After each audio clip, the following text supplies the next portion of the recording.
Y lo hemos hecho, lo hemos recordado lo que Jesús ha hecho en la cruz del Calvario. Recordamos que un día Él murió por nosotros. Lo bueno de la historia es que Él no quedó allí muerto, Él no quedó clavado en la cruz. Al tercer día resucitó entre los muertos. Resucitó, hermano, Cristo resucitó. Ay, hermano, el calor te ha bajado la tensión, ¿a que sí? Ah, sí, sí, ahí tengo a la tribuna de los ujieres. Gloria a Dios. Aquí adelante os voy a poner en primera fila. No sé si entiendes lo que estoy diciendo. Cristo no está muerto.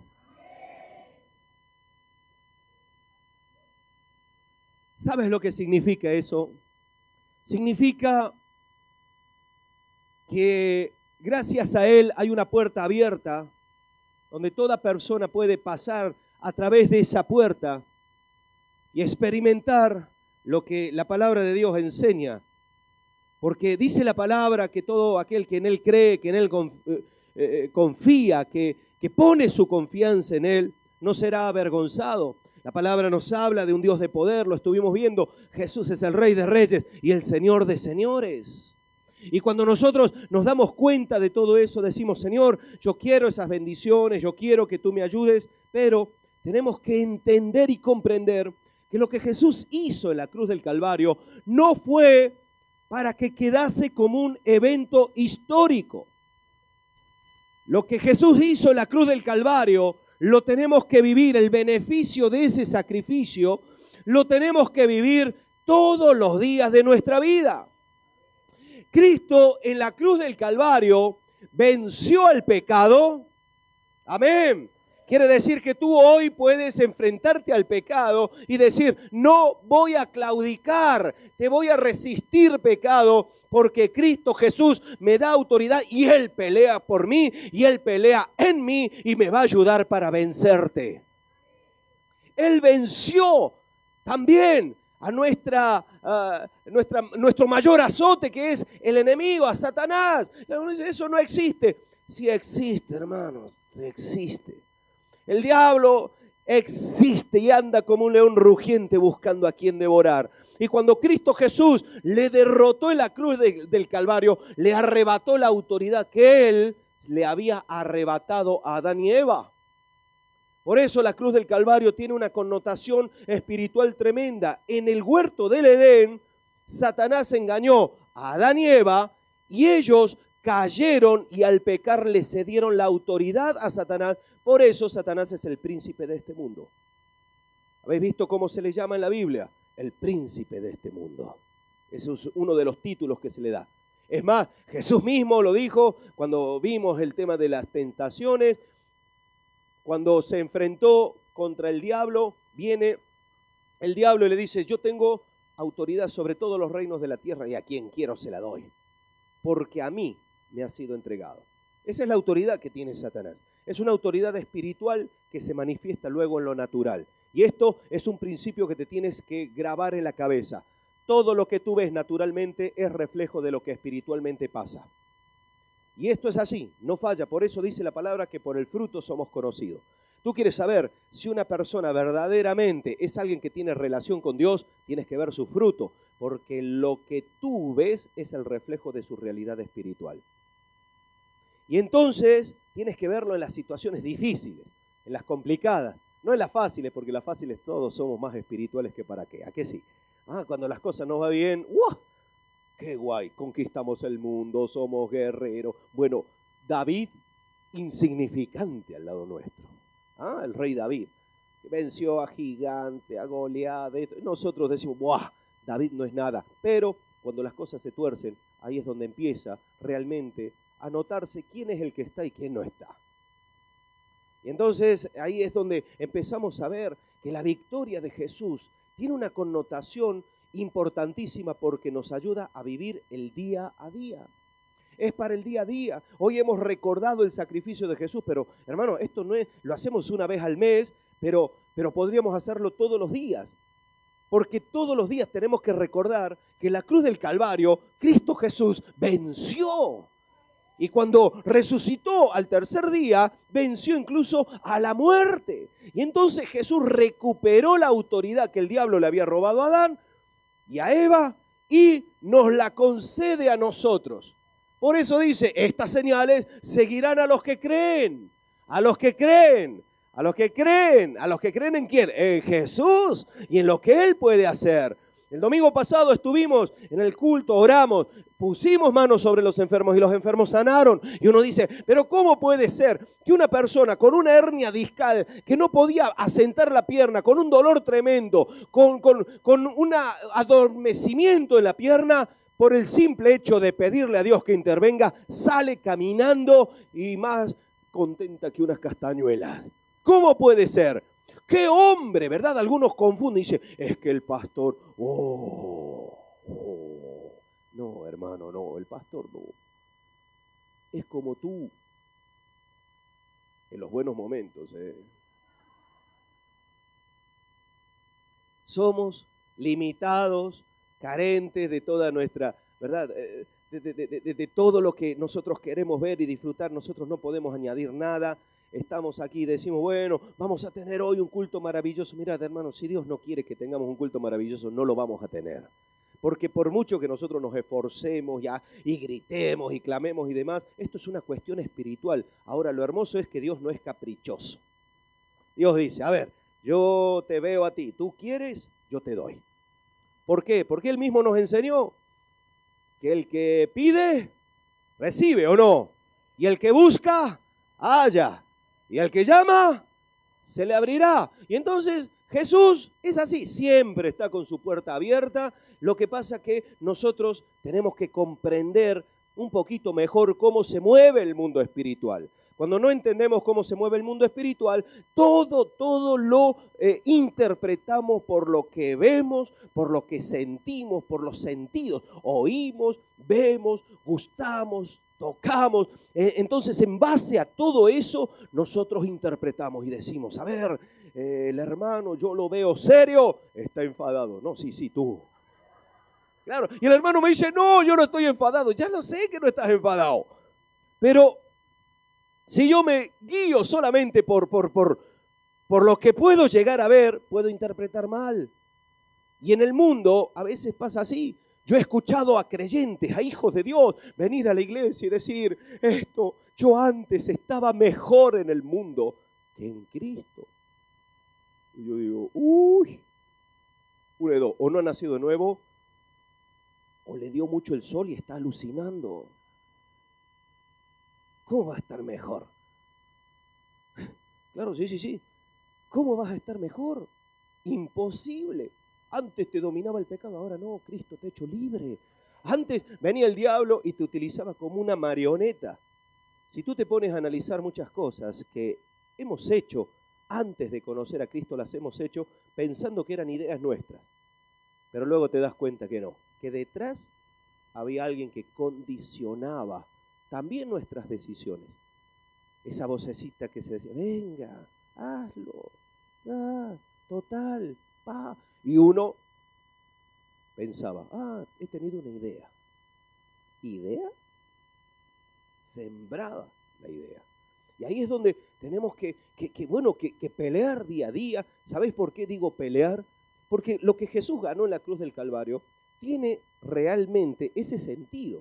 El sentido de proveernos a nosotros de unas herramientas suficientemente válidas y poderosas para poder vivir el día a día en nuestra vida. Y estamos viendo que en este año que el Señor nos está diciendo, bueno, ¿verdad? ¿Por qué me llamáis Señor, Señor y no hacéis lo que yo os digo, la palabra del año? Y el Señor quiere que nosotros seamos fortalecidos, que estemos nuestra vida fundada en un fundamento firme, porque aquel que oye la palabra y la hace, ese es el que se mantiene firme. Ahora bien, ¿cómo yo voy a hacer la palabra de Dios si estoy derrotado ante mis enemigos? ¿Cómo voy a ser capaz de amar al que me ha hecho mal si el rencor me ha derrotado? Ese es mi enemigo. ¿Cómo yo voy a poder bendecir al que me maldice si guardo odio y rabia en el corazón. He sido derrotado por eso. ¿Cómo me voy a fiar de Dios si el concepto que tengo de Dios es un concepto que no tiene nada que ver con la realidad? ¿Cómo va a ser? Hemos sido a veces vencidos por la incredulidad, vencidos por los sentimientos, por las emociones. Las heridas nos han golpeado, se han, en verdad, manifestado heridas en nuestra vida y eso es lo que nos condiciona. Y entonces decimos, vale, yo me voy a poner manos a la obra. Dios me ha dicho que tengo que obedecer su palabra y que voy a ser capaz de andar en santidad y demás. Y te das cuenta que no puedes. No podemos porque hay enemigos que nos han derrotado y que nos están condicionando. Y si a eso lo aplicamos a la familia, porque en este trimestre estamos hablando también de que nuestras familias tienen que ser familias fundadas, hermanos, sobre fundamento firme. Fíjate lo que te digo, el Señor nos hace vivir en comunidad, en iglesia, ¿vale? Él podría decir, mira, yo doy el Espíritu a cada uno y que cada uno se busque la vida. No, Él nos interrelaciona los unos a los otros porque nos hace vivir como el cuerpo de Cristo, cada uno aportando al otro, ayudándonos, ministrándonos, puliéndonos, que esa es la parte, ¿verdad?, que algunos quieren saltar.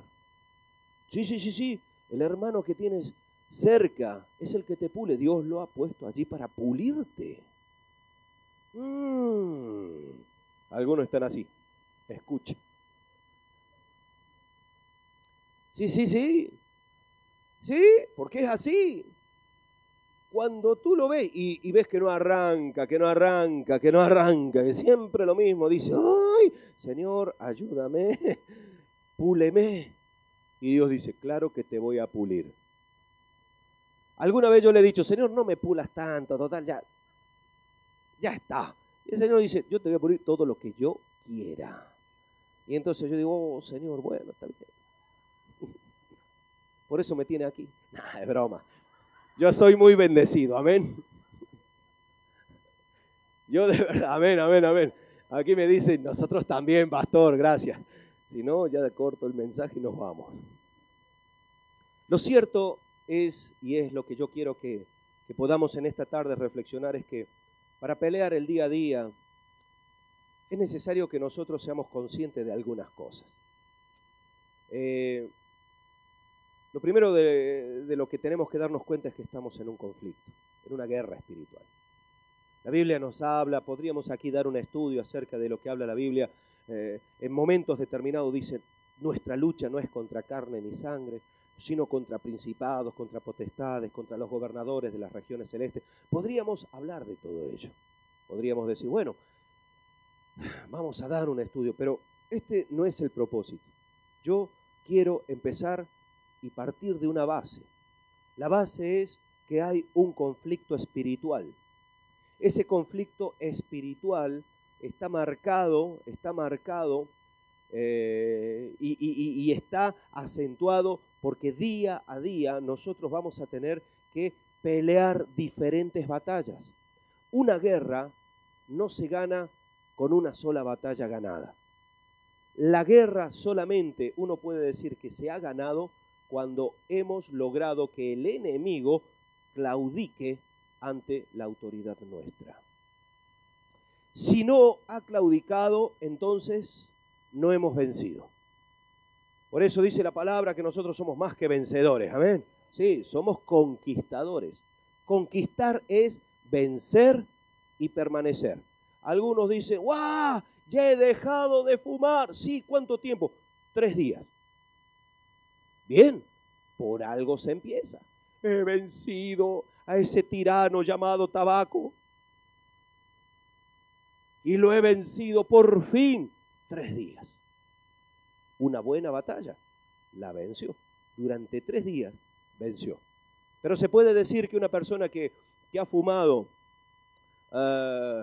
40 cigarrillos al día durante 30 años, porque lleve 3 días sin fumar, ¿ha vencido? No. ¿Cuándo podremos decir que ha vencido? Cuando pasan 3 años y dice, no he probado un solo cigarrillo. Y entonces dice, tú has vencido. Había un enemigo y tú lo has vencido. Cuando nosotros hablamos de la familia pasa igual. Hay enemigos en la familia,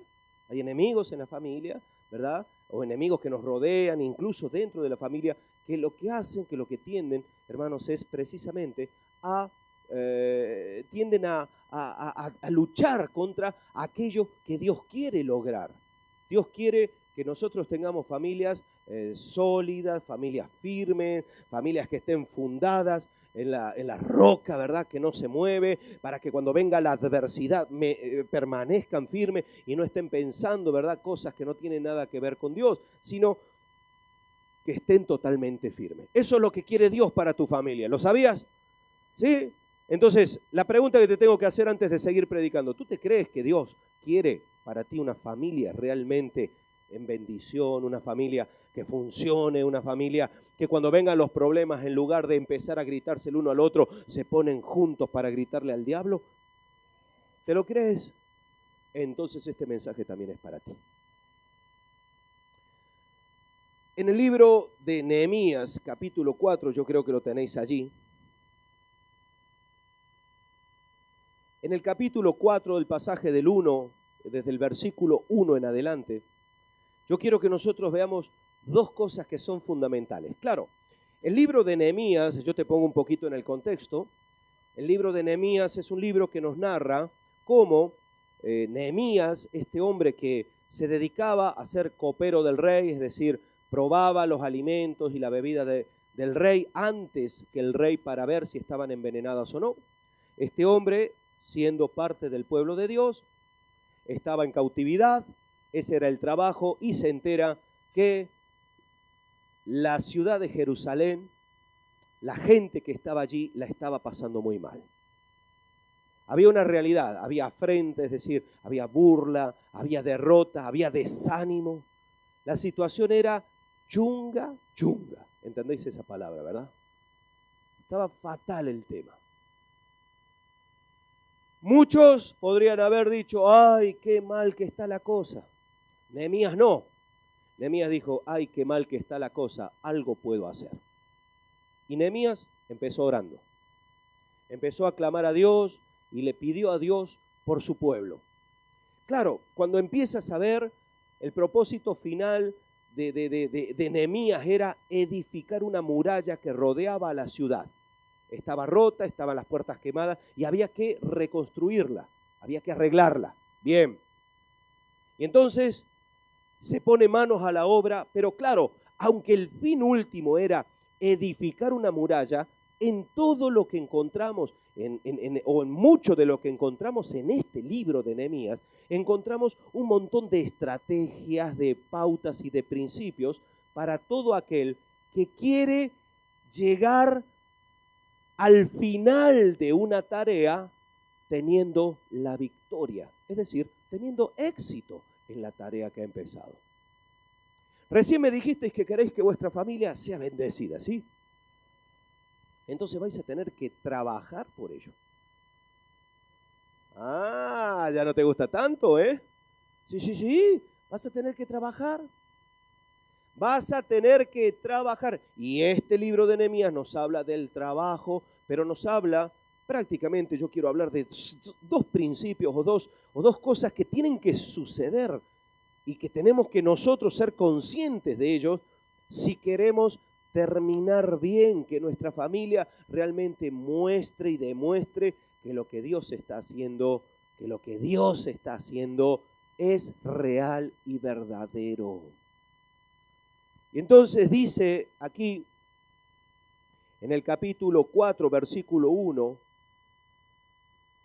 dice la palabra, cuando oyó Sanbalat que nosotros edificábamos el muro, ¿quién era Sanbalat? Sanbalat era uno de los enemigos del pueblo de Dios. Sanbalat era alguien que tenía una influencia con los enemigos que estaban fuera de la muralla, fuera de la ciudad, y lo que querían era precisamente evitar que el pueblo de Dios alcanzase el objetivo. Entonces, aquí nos está describiendo algo, y fíjate lo que dice, que cuando Sanbalat, que era el enemigo, lo oyó que nosotros edificábamos el muro, es decir, que estábamos trabajando en la obra de Dios, se enojó y se enfureció en gran manera. ¿Qué fue lo que pasó con Sanbalat cuando escuchó que estaban edificando el muro? ¿Qué fue lo que hizo? Se enojó. Pero ¿qué dice aquí? En gran manera. E hizo escarnio de los judíos, dice que hizo burla. Y empezó a menospreciar. La burla era esto. Y habló delante de sus hermanos y del ejército de Samaria y dijo: ¿qué hacen estos débiles judíos? ¿Se les permitirá volver a ofrecer sus sacrificios? ¿Acabarán en un día? ¿Resucitarán de los montones del polvo las piedras que fueron quemadas?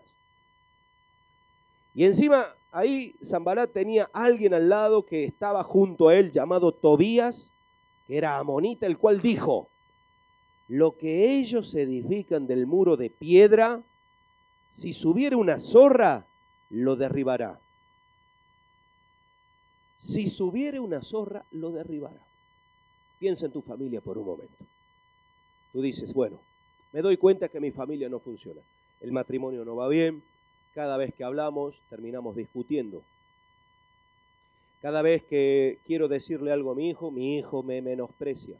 Mi hija hace lo que quiere.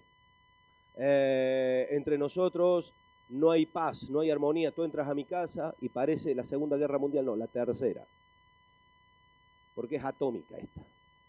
Entras, problemas, gritos, mal rollo, hay mentiras, hay engaño. Entonces, de repente tú conoces al Señor Jesús, tú conoces a Cristo y dices: ahí va, yo he escuchado que Dios quiere que mi familia reciba un cambio y mi familia esté fundada sobre la palabra. Y entonces decides ponerte manos a la obra y dices: yo voy a edificar mi casa. Yo me voy a dedicarle tiempo a mi familia, voy a hacer las cosas como tienen que ser. Dios me dice que yo ame a mi esposa como Cristo ama a la iglesia. Eso se lo dice a los esposos. ¿Qué os parece eso? Amén. ¿Y qué pasa? ¿Que la esposa no tiene que amar al esposo? Sí, tiene que amar también, ¿o no? Y dice a la mujer que la mujer se sujete al varón. ¿Y qué pasa? El varón no se tiene que sujetar en momento determinado a la mujer.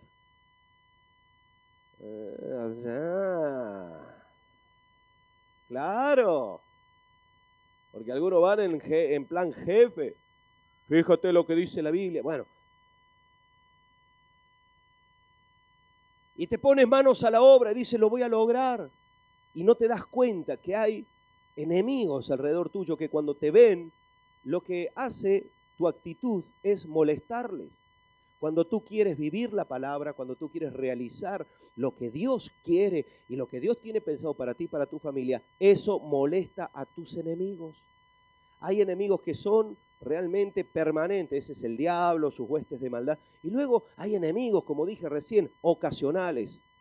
El odio, el rencor, la falta de perdón, todo eso son enemigos también que destruyen lo que Dios quiere hacer. Pero hay una actitud contraria. El enemigo es precisamente el que se va a oponer a que tú logres lo que Dios quiere. Y lo primero que nosotros tenemos que entender es que esos enemigos existen.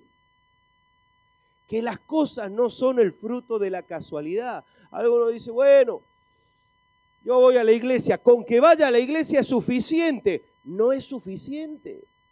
No es suficiente. Hay unos enemigos que nos van a menospreciar. ¿Qué van a hacer?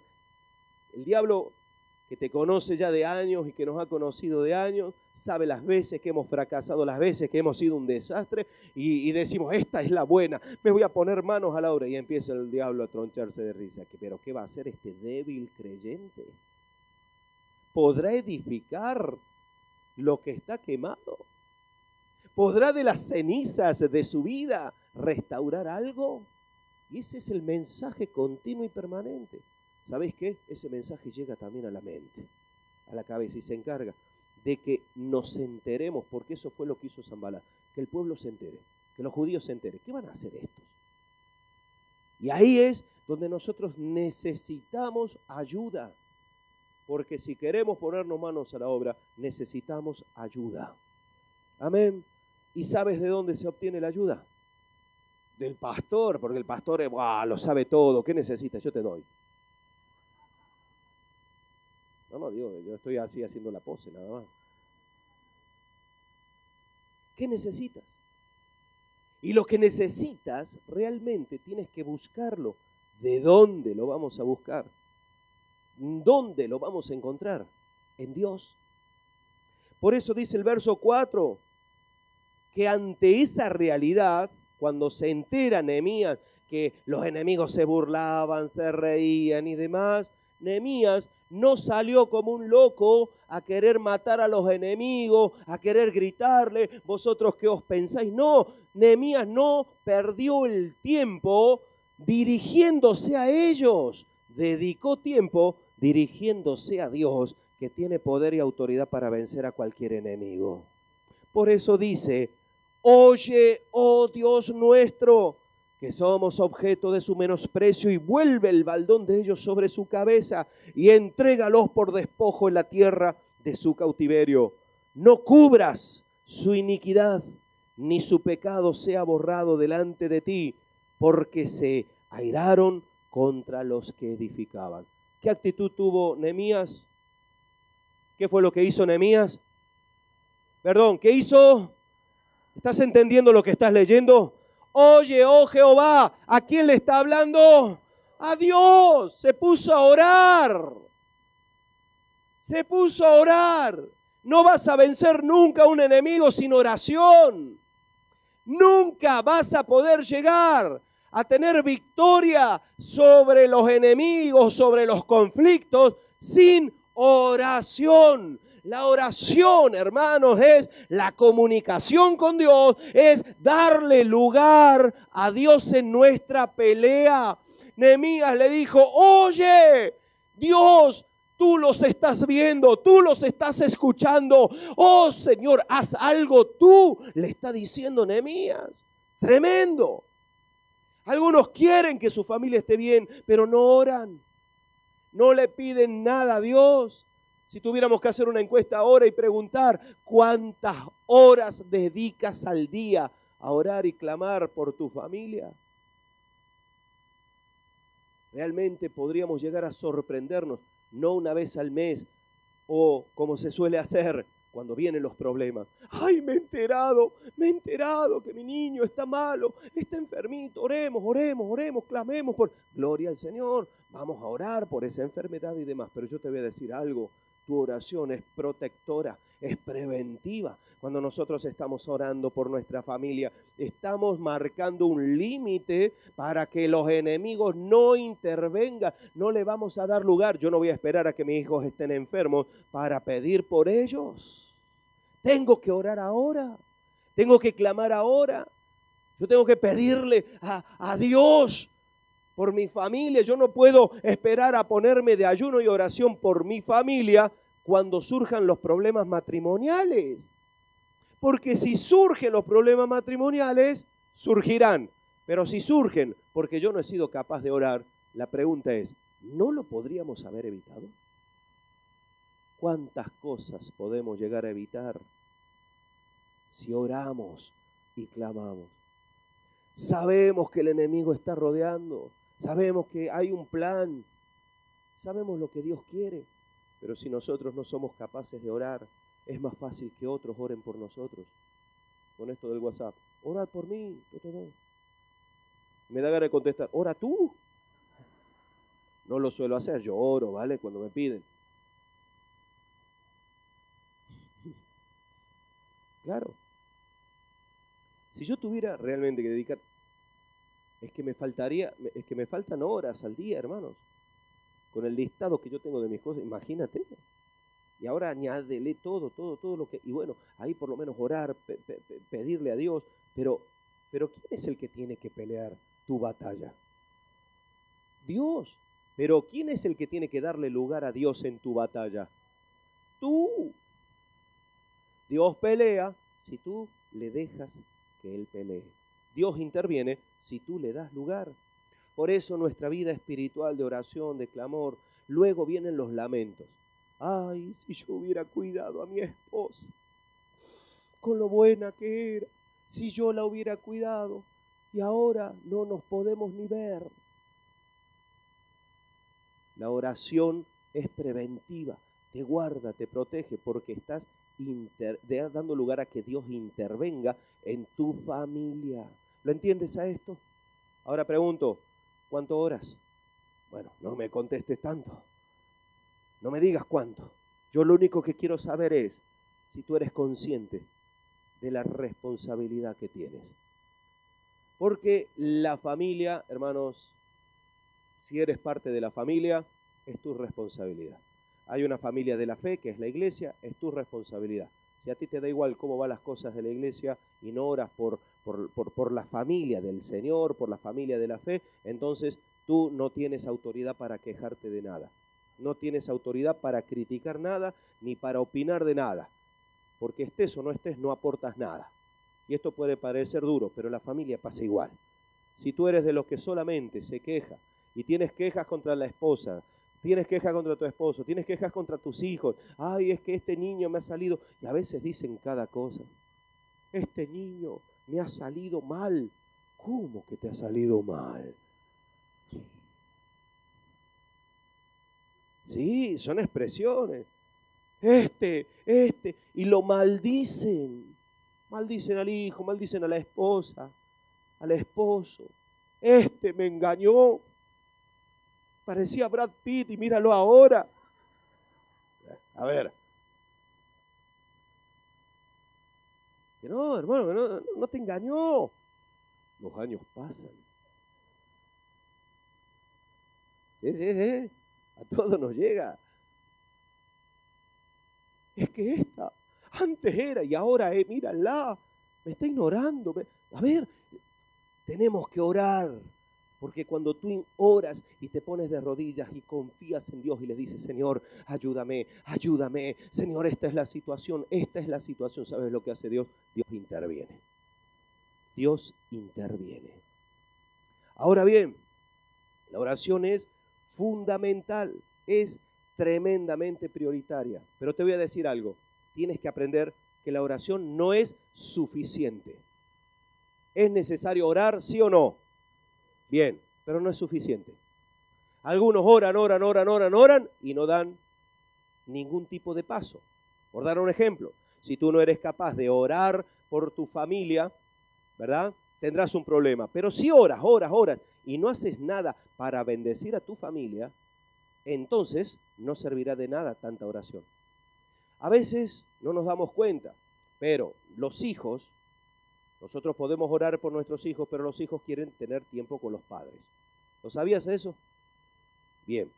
Sobre todo cuando son pequeños. Ya luego llegan a una edad que dicen, papá, déjame, ¿no? Le quieres abrazar, así te... Pero son edades, porque luego se vuelve otra vez a lo mismo. Gloria a Dios, gloria a Dios. Ay. No le hagas ni caso tú. Que ya voy a hablar de los padres también. Y así le das el codazo tú.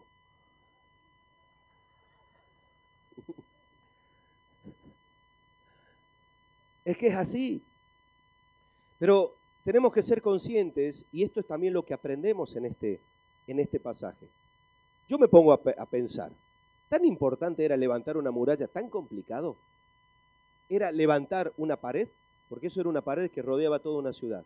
Nosotros, desde nuestra perspectiva, hubiéramos dicho, bueno, a ver, mientras haya albañiles, materiales, lo que sea, venga, a levantar. No, detrás de lo que estaban haciendo había algo que es espiritual y que traía conflicto. Bueno, en la vida pasa igual.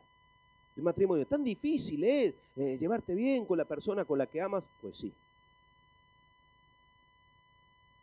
Y claro, si recién estás casado, pues dices, no puede ser eso. Sí, va a pasar el tiempo y va a haber cosas que se van a desgastar, ¿o no?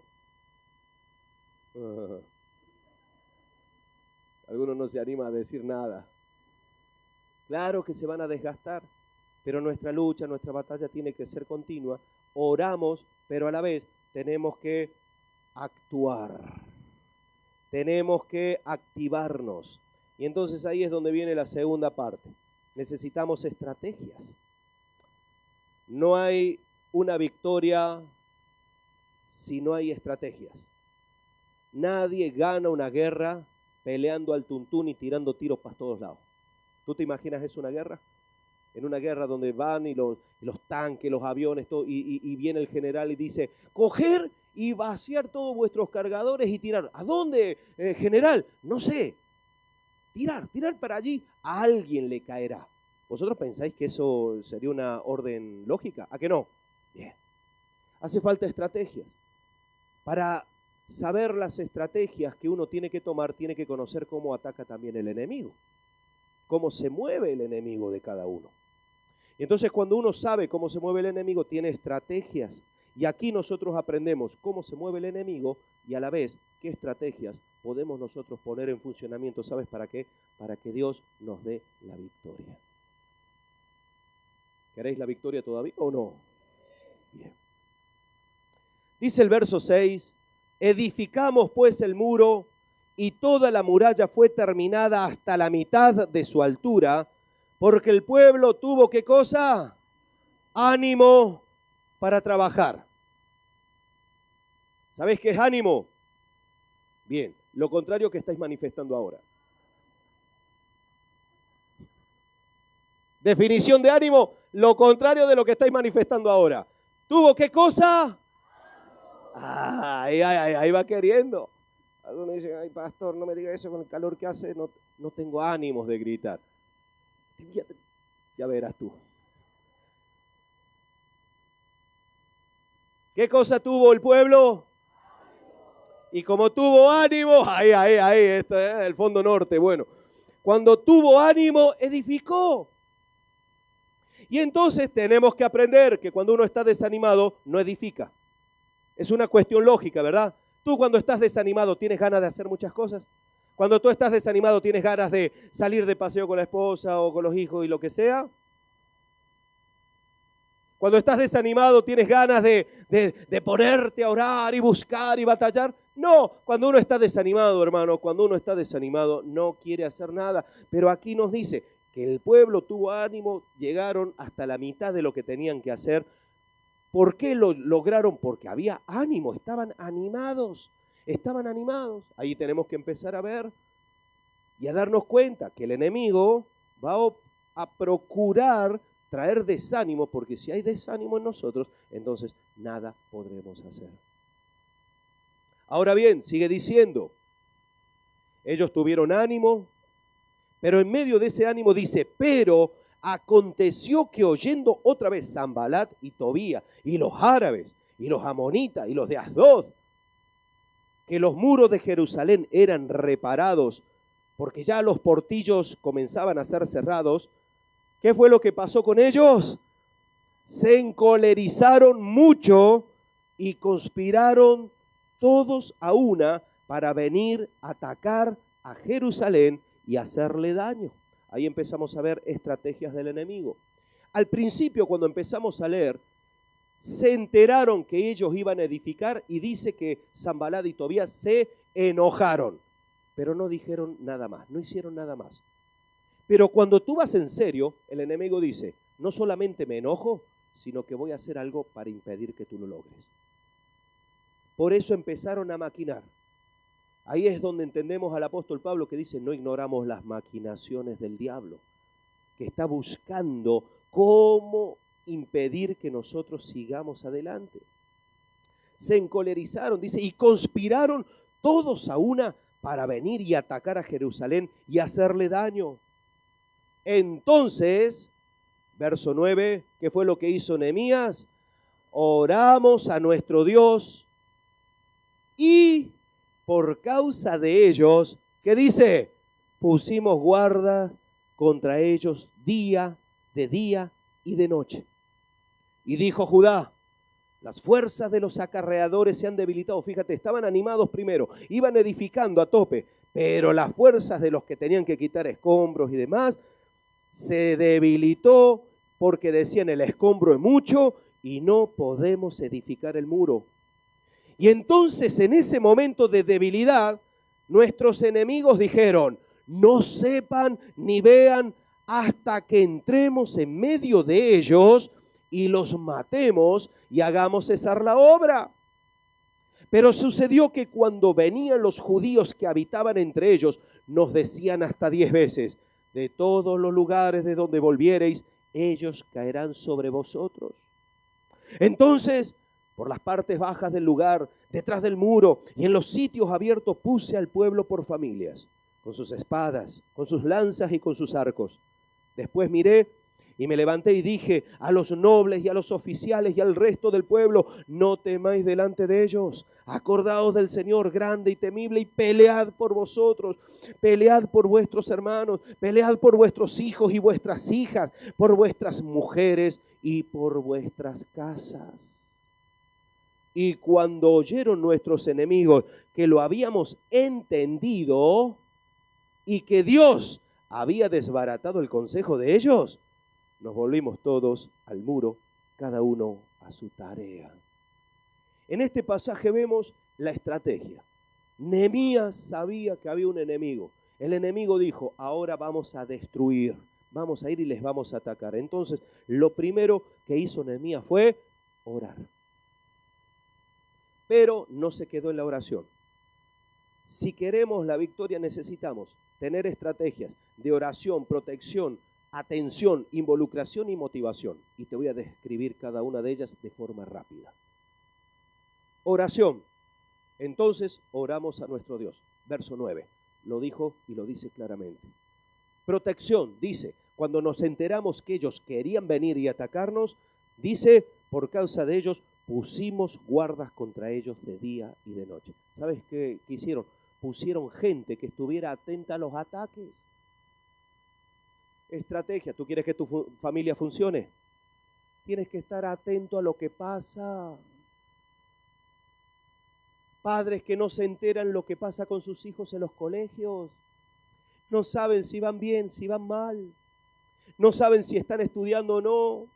Padres que están todo el día ocupados. No, yo estoy ocupado de mi hijo porque estoy ganando el dinero para que tenga sus zapatillas, para que tenga sus juegos, sus videojuegos y demás. Te voy a decir algo, eso no es tu prioridad. La prioridad tiene que ser estar atentos y proteger a la familia. ¿Por qué? Porque la estrategia del enemigo es entrar, es filtrarse a la familia, porque desde adentro es más fácil destruirla. ¿Estás atento a las cosas que pasan en tu familia? ¿Estás atento o atenta a las situaciones que van surgiendo y que te van demostrando o indicando lo que está pasando? ¿Te parece normal que un día tus hijos ya no quieran hablar contigo? Que les cambie el humor, que les veas siempre enfadados, que veas enfadada a tu esposa siempre o a tu esposo enfadado. ¿Te parece normal todo eso? Si te parece normal, es que no estás entendiendo bien a dónde Dios te quiere llevar. Por eso tenemos que proteger, levantar vallado. Y cuando nosotros oramos en dos sentidos. Una, Dios, míralos. Y por el otro lado, diablo, a ti te reprendo. Hay dos sentidos. La oración protege también, claro que sí, pero uno tiene que estar atento. Uno tiene que estar atento.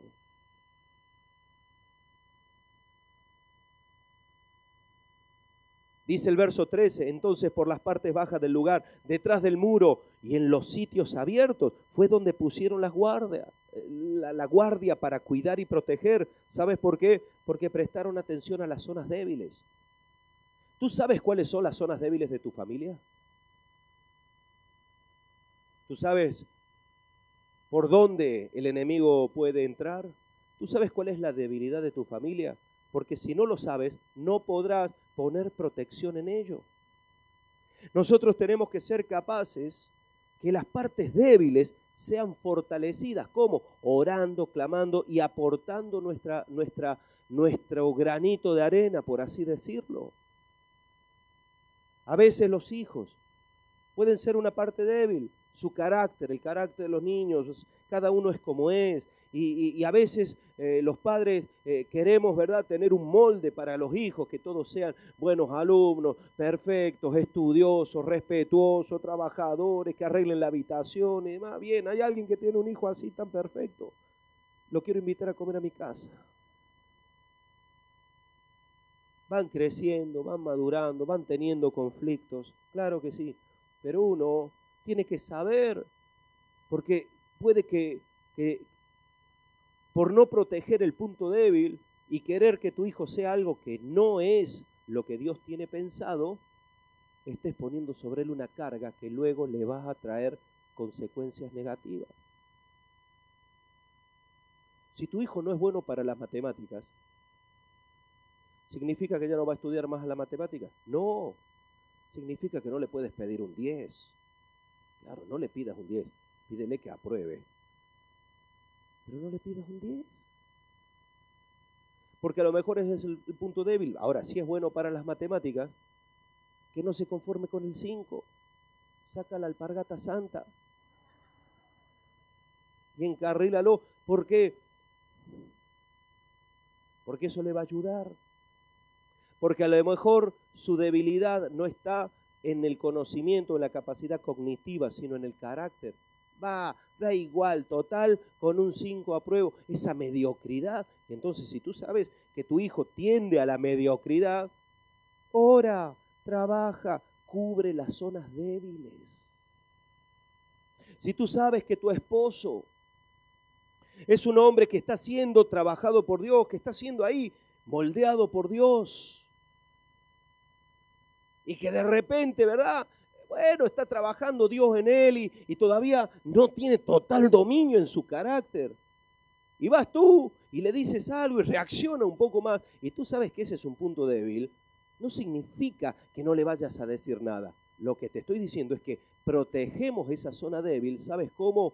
No chinchándole.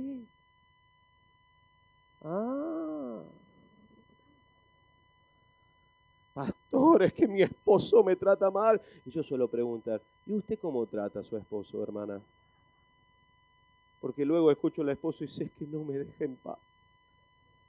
Me sigue, estoy en el baño, me golpea la puerta. Sal de ahí, que vamos a hablar.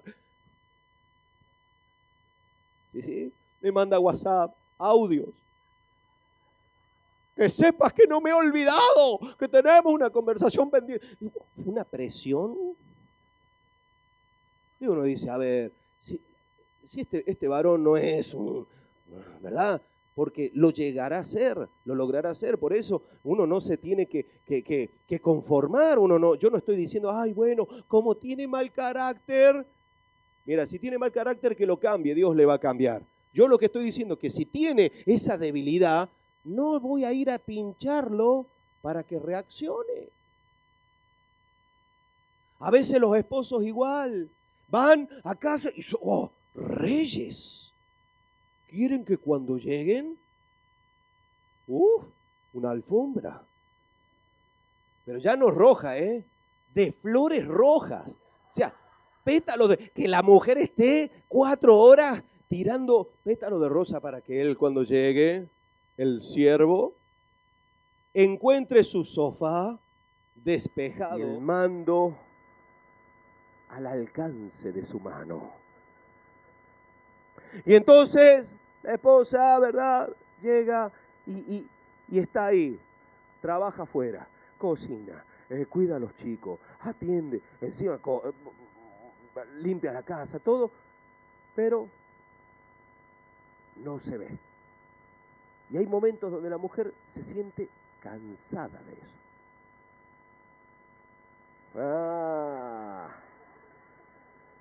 Es que es así, se sienten cansadas.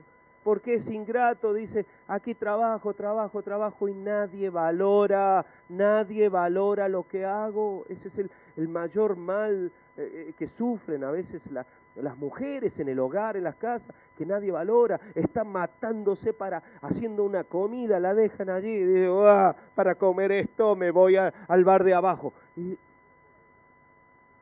la dejan ahí a la pobre mujer 3 horas. Pero luego queremos que nos ame. Luego queremos, ¿verdad?, que nos trate como unos reyes. Y nos sembramos. Y entonces cuando uno levanta protección en las zonas débiles, porque uno sabe que se cansa, que se desgasta, que llegan hasta aquí a veces, pues entonces la sabiduría está, la estrategia está en cubrir esa zona débil. No dejes que llegue al punto del cansancio. ponte tú a su lado, ayuda en casa. Pastor, la mujer se tiene que sujetar, ¿no? Ayuda en casa, ayuda en casa. Sé participativo. Ten allí el detalle de preocuparte cómo está ella. Porque parece como que, no, los hombres a veces somos así de egoístas. Todo gira en torno a nosotros. He tenido un día terrible y quiero llegar a mi casa tranquilo. Y cuando llega, ni te importa cómo ha estado el día de tu esposa, que a lo mejor ha estado 10 veces peor que el tuyo. Ay, no quiero ni mirar. Escucho exclamaciones por ahí y digo, ay Señor.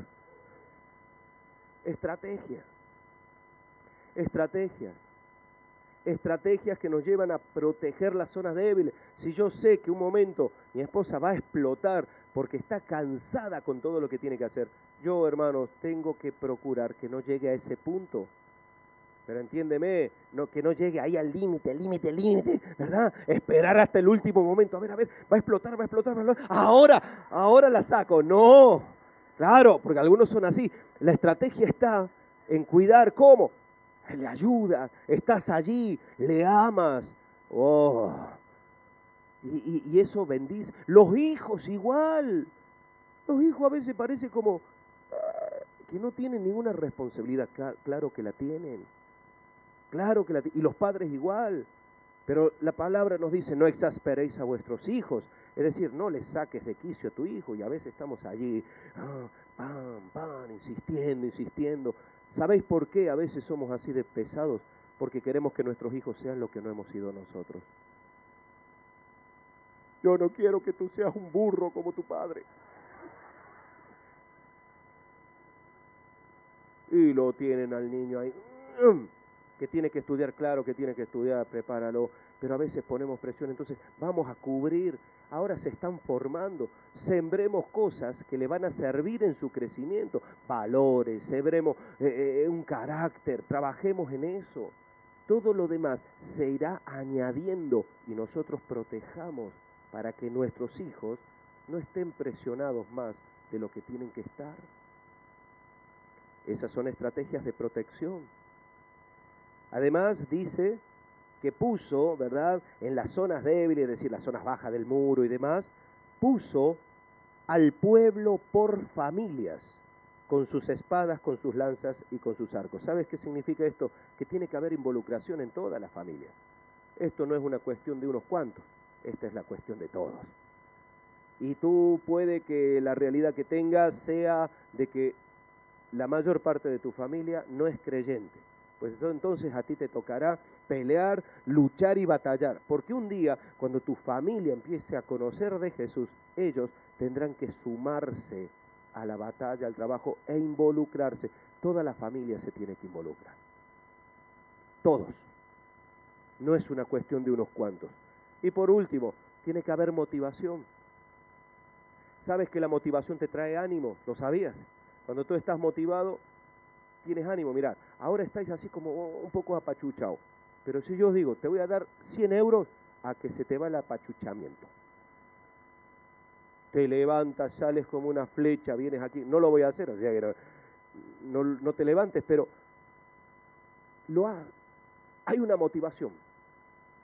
Estás sin trabajo, llevas un montón de tiempo sin trabajo y de repente te dicen, ¿sabes qué? Vas a tener trabajo, empiezas mañana a las 4 de la mañana. Aquel que es responsable va a estar a las 4 menos cuarto allí. ¿Sabes por qué? Porque dices que después de tanto tiempo poder trabajar, la motivación te trae ánimo, ¿o no? ¿Sabéis por qué a veces no peleamos por la familia? Porque no tenemos motivación. No estamos motivados. Y entonces fíjate lo que dice aquí la palabra. ¿Por qué hablo de la motivación? Porque luego dice aquí en el versículo 14, después miré y me levanté y dije a los nobles y a los oficiales y al resto del pueblo, primero, no temáis delante de ellos. Es decir, cuando uno tiene miedo y está acobardado, bueno, no puede hacer nada. Le dice, acordaos del Señor grande y temible. Ahí, la oración, el clamor, confiad en Él. Dice, y pelead. ¿Pelead por quién? Ah, por vuestros hermanos, por vuestros hijos y por vuestras hijas, por vuestras mujeres y por vuestras casas. ¿Sabes lo que le estaba dando Nehemías? Le estaba dando motivación. Le dice, tal vez tú por ti mismo no harías nada, pero que sepas que tu hijo depende de ti, que tu esposa y tu esposo dependen de ti, que si tú no peleas y no luchas y no batallas por ellos, luego no te quejes de lo que recojas como fruto. Le está diciendo, tenés que estar motivados. Y cuando nosotros pensamos en la familia, ¿cuál es tu motivación? Ay, mi motivación es irme de vacaciones. Hermano, eso de vacaciones podrás tener o no tener. Si tienes gloria a Dios, es una bendición. Si tienes sitio, yo me voy contigo. ¿Vale? Pero bueno, pero eso es lo de menos, eso es secundario. Aquí lo importante es el día a día. Es el día a día. ¿Qué motivación tienes? Te levantas por la mañana, ves a la esposa y dices,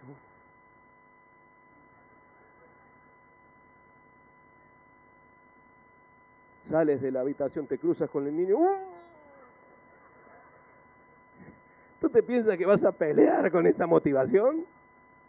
Que no. Y cuando nos falta la motivación y no nos damos cuenta que nuestra motivación está en pelear por los demás, porque uno, hermanos, uno dice, yo, esto lo he escuchado a veces en las madres, yo por mí, como si tengo que irme a dormir sin comer, pero que mi hijo no coma. Ah, lo hemos escuchado eso alguna vez, las madres ahí.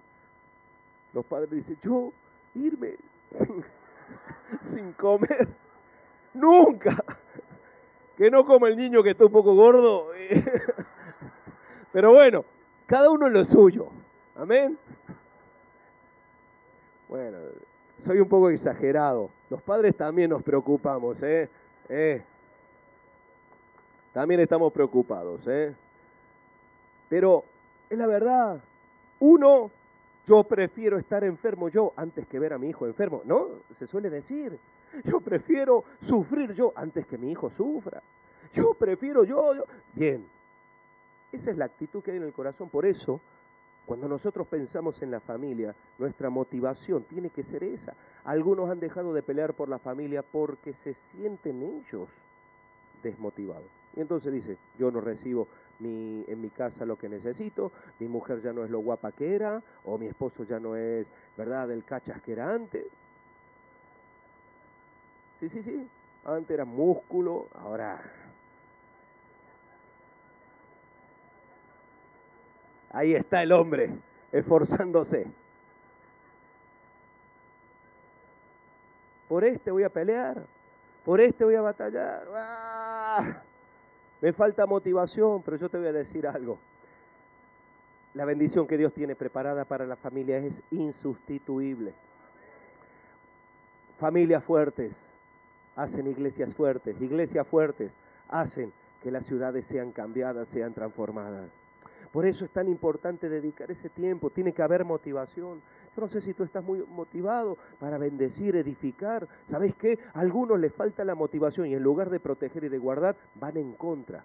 Yo he escuchado a veces estas situaciones. Mi esposo no quiere que venga a la iglesia. Yo lo puedo entender de personas que no conocen de Cristo y claro, hay que respetar que no sabe, ¿verdad?, dónde va su esposa o su esposo, según, y les puede parecer raro. Pero lo triste es cuando yo lo escucho de creyentes o de gente que dice que es creyente. Y le ponen trabas. ¿Otra vez te vas para la iglesia? Como si viviera aquí. Hasta ahora que yo sepa, no hay nadie viviendo en la iglesia. Nadie. Digo que yo sepa, porque no sé los armarios allí, no sé. Pero otra vez te vas para la iglesia y me vas a dejar aquí solo. ¿Solo? ¿Solo qué? Par de horas. ¿Podrá el niño de 40 años estar un par de horas solo?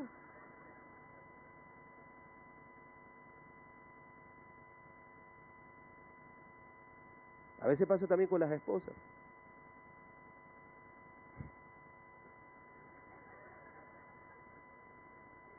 A veces también pasa con las esposas. Ahora vengo, cariño, voy a la iglesia, tenemos una reunión y demás. Otra más. Otra vez. Ya lo único que te falta es que te lleves el colchón. No, cariño, que es el ministerio, estamos aquí los orientadores, que a veces estamos desorientados y nos han dicho que tengamos una reunión de los orientadores. Amén. Gloria a Dios. Pues no, ahí, el morro. ¿Sabéis? La cara. Vete. Y luego vuelve el pobre hombre a las 2 horas. Ni le habla. ¿Qué tal, cariño? Bien.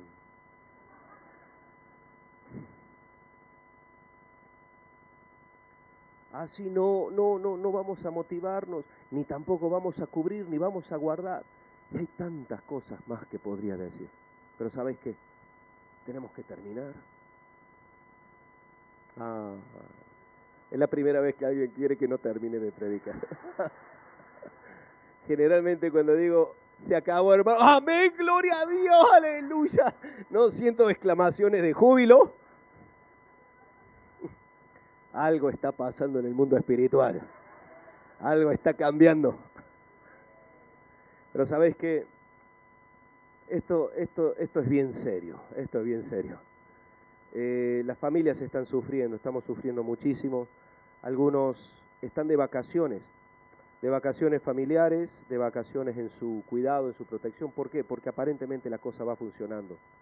Algunos reaccionan cuando ya es a veces tarde. Dentro de la medicina, algunos médicos, y bueno, y se suele decir que la mejor medicina es la preventiva, ¿no? Diego, que tú eres médico, la mejor medicina es la preventiva, ¿a que sí? Hay mucho más ahorro previniendo que luego teniendo que atender, y a veces atendemos y ya es tarde, ¿a que sí? Pasa a veces con los médicos. Bueno, en todos los índoles de la vida es igual. Dios dice, necesitas orar, necesitas tener estrategias. Cubre a tu familia, guárdala, pelea por ella, motívate, sé tú el que plante cara al enemigo. ¿Y sabes qué? No vivas de vacaciones. Por eso dice, verso 15, y cuando oyeron nuestros enemigos que lo habíamos entendido y que Dios había desbaratado el consejo de ellos, nos volvimos todos al muro. ¿Para qué? Para seguir trabajando, cada uno a su tarea. Esta tarea no termina en un día, es continua y permanente. Amén. Vamos a ponernos en pie, vamos a terminar. Gloria a Dios.